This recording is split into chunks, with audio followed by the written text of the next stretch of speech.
All right, welcome to part 3 of the Poster Lab.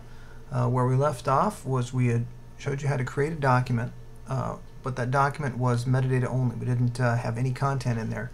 So what we're going to do now is show you how to do the same create, but to supply content along with the create, so you don't have to do multiple round trips. The previous document that we created, had we wanted to take that same document, add content to it, what we would do is we would check the document out, and then we would post the content, or we would put the content to the document, and then we would check it in. And I'm going to show you how to do that in a later part of the series, but for now we're going to keep it simple and just show you how to do it all in one fell swoop.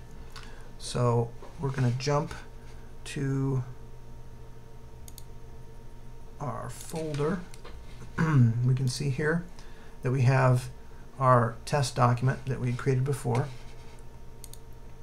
and we're going to bring up a new document that we're going to paste.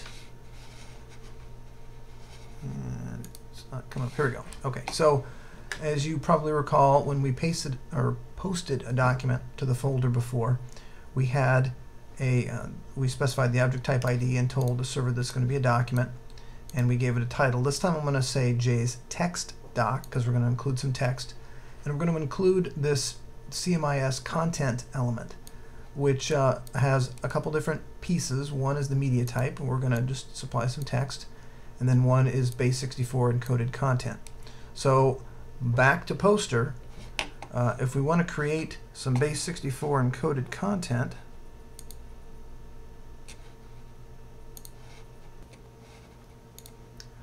okay, here's poster. We're going to use poster to create the base64 encoded content, so let's just type in some text.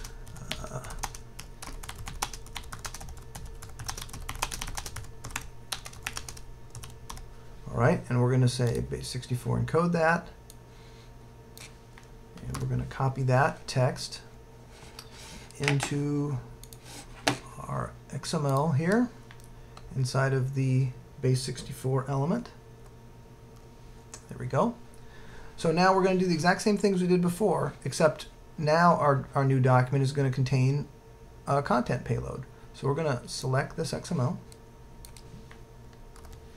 I'm going to copy it. We're going to go over here to our poster, and we're going to get the URL to our folder, which happens to be right here in this browser, so I'll just copy it. And we'll bring poster back up, and I'll paste it into the URL field. So this is where we're going to be creating the document in the same folder as our other test, and we're going to set the verb to post. We're going to get rid of this file here because we're not going to send that. And the content type is the same. And if we do a submit,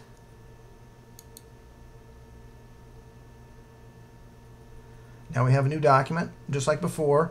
The server still returns the same thing. It returns us all of the XML describing our document. It's just that now we have an edit media link that if we were to go and take that edit media link and put it into a browser, let's create a new tab, we're going to see our content, and it's been base64 decoded properly. Another thing, if we go here to our test folder and refresh, now we're going to see the test doc and the text doc, and this one's now an active link because it has a document. If we select that, we'll see our text that we included in our document creation. Okay, so for the final piece of basic functionality, we're going to clean up that first document that we created. If we look at this feed, we see that there are two documents in it. Let's go ahead and take that feed and stick it into poster.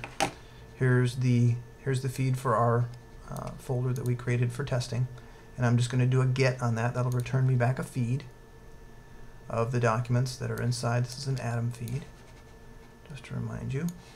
And if we take a look at that XML, we see here the first object, and here's the object's property back. So this is the object we created first in the series. And if we scroll down a little bit, we'll get to the point where we're at the links, and here's the self link. So this is the URL that represents that document. We're going to copy that document URL, and we're going to stick it into the URL field here. And you can probably imagine, but to delete a document, we just send the HTTP delete verb and do a submit, and we get 204. And if we take a look at our feed, now we see that J's text doc is the only one that remains in the folder. Okay, so with that successful delete, that concludes the basic operations that I wanted to cover in this kind of introductory first 3 parts of the Poster Lab. Let's just reiterate real quick what we've gone over. So we've talked about getting the service document. Obviously, we talked about the tools that we used, the poster tool and the Firefox plugin.